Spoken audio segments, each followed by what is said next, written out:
Sketches of Life. Friend Zone Support Group Sketch 2. Guest Speaker. At the Lincoln Avenue Community Learning Center classroom, the whiteboard says, Lincoln Avenue Friend Zone Support Group. Instead of the regular circle, the chairs are all arranged to face the front of the class where a small podium is arranged. All the regulars are there.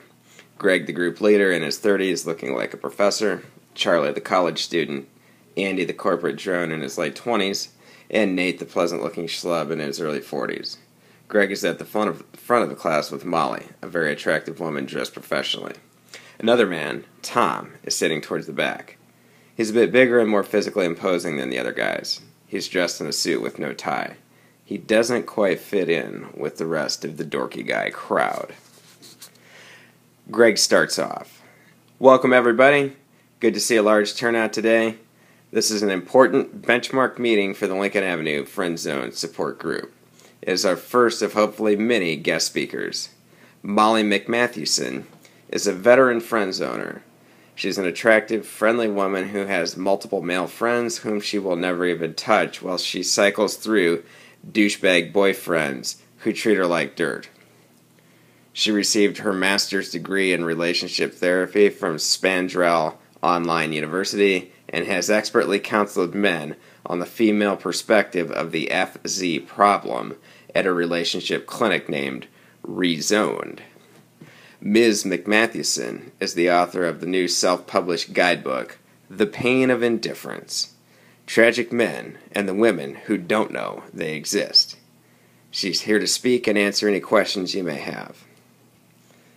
The group gives light applause to Molly as she approaches the podium. Thanks, Greg, for the warm introduction.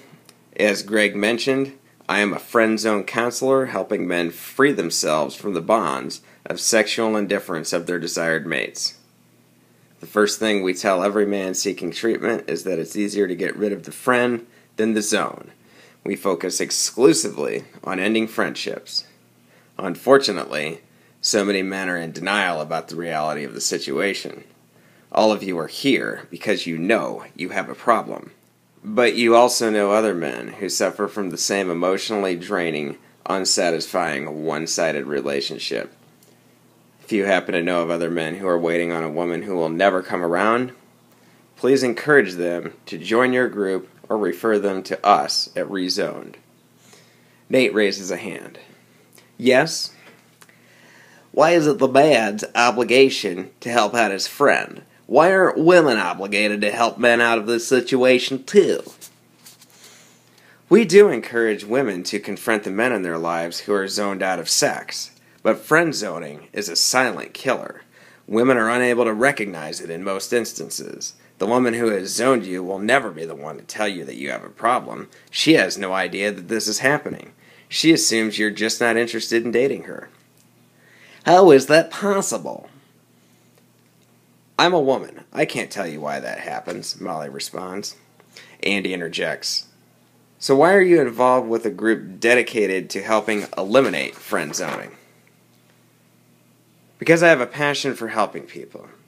I don't have to be African to want to eliminate starvation in Africa. My male friends are either gay or simply not interested in dating me. As she says this last part, Greg, who is standing behind her, shakes his head to indicate that the statement is untrue. But what about the men who you've zoned? Andy asks. Zoned? Tom interrupts. You've been screwed over so often that you call it zoned? Who are you? Molly interrupts to defuse the situation by talking over both of them. As I've said, friend zoning is a silent killer. My male friends are just great guys who aren't interested in me. Look, women are able to have male friends. Don't you feel guilty for wasting their time? Andy asks. No, there are plenty of men out there who want me but can't have me. If they are also friends of mine, that's their choice. They're wasting their own time if that's their goal. This is not about me. If I could change the nature of male and female relationships, I would make it so that women did a better job of cutting off all communication with men who have no shot with them. But that's not how it works.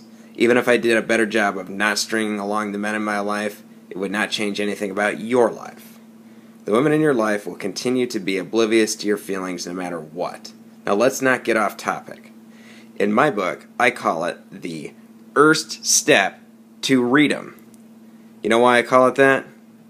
No F. No F stands for no friend. The zone is permanent. It's part of your personality. So the friend is the part of the equation you have to work on. How many of you are ready to walk away from the women of your desire? There's no response from the room.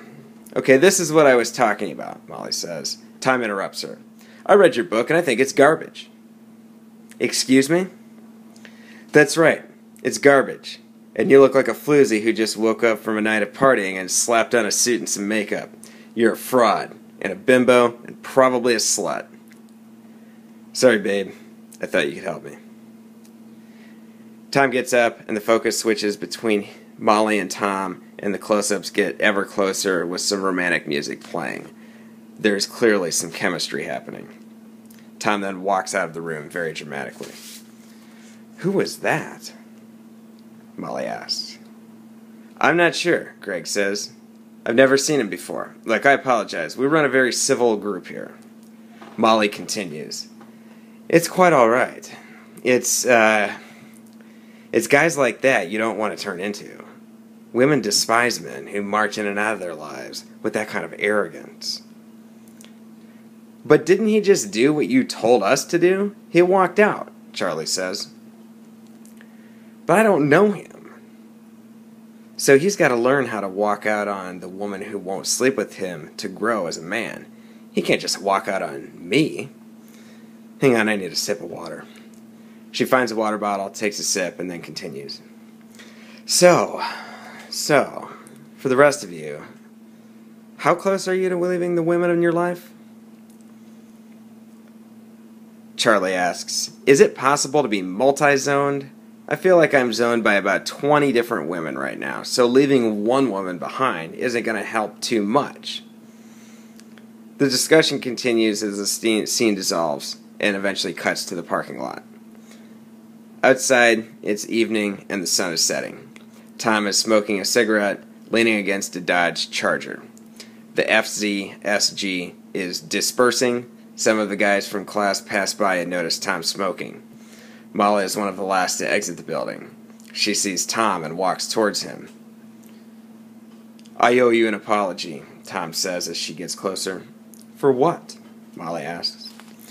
I said your book was garbage. That was uncalled for. It's a bad book. Very poorly written, sounds like parroted self-help advice, and is condescending to the reader. It's also clear that the author is a morally bankrupt charlatan. I would have burned my copy had I not bought it for my iPad. But that was no reason to call it garbage. Who are you? Molly asks.